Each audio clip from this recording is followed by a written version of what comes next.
Проследихме стъпките му през тези 5 години, съставяйки пълна хронология на престъпленията му, включително инциденти, за които никога не се е съобщавало преди. Това не е само история за престъпленията на един човек. Това е история за това как страхът, мълчанието и властта са го пазили години наред. Ако смятате, че вече знаете тази история, грешите. Това, което разкрихме, е по-мрачно от всичко показано досега.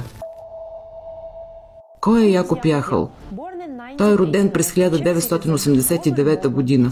Гражданин на Чехия, бивш мормон, студент по теология, активист против секти. Той се е създал репутация на хуманитарен доброволец и е твърдял, че се бори с култове. През 2019 година се е появил в Танзания заедно с партньорката си Ленка и техния приятел Мартин. Той се е установил в Моши, заявявайки, че е меценат. На местните жители той е разказал, че е събрал пари за помощ на деца сираци. Когато се срещнаха, той също разбра от него, че Якоб иска да работи с приюта и да довежда туристи за снимки.